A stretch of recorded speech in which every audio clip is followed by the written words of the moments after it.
Part 10 of your work at home project asks you to complete the CER, or Claim, Evidence, and Reasoning. For your project, the question is, how are force, distance, work, and energy connected?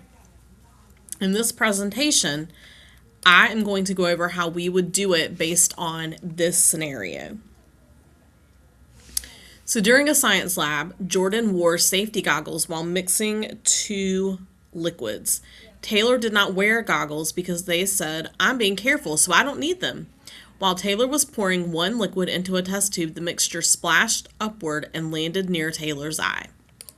So part 1 is the topic. Okay, this is the section where you are asked to identify the question you're trying to answer. Based on your scenario, your question is going to be, why should students wear safety goggles during a science investigation involving liquids or chemicals?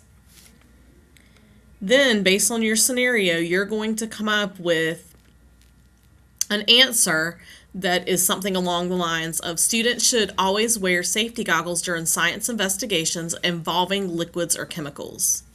And then you're going to give 2 reasons why. Basically, that is what your evidence is.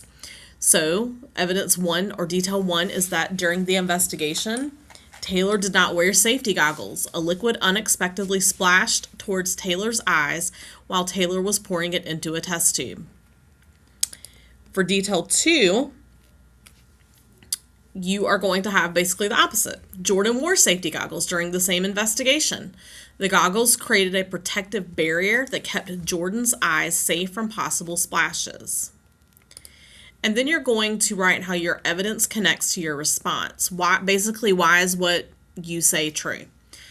The evidence shows that splashes can happen unexpectedly, even when students are trying to be careful. Safety goggles create a barrier that protects the eyes from liquids, chemicals, and broken materials. Because eye injuries can be serious, students must wear goggles throughout the investigation. This supports the claim that goggles are an important part of lab safety. So again, you're going to do the same thing, same steps for your question. How are force, distance, work, and energy connected? Okay, we'll do the first part together. For the claim, you would say force, distance, work, and energy are connected. And then you are going to back that up and then write your reasoning.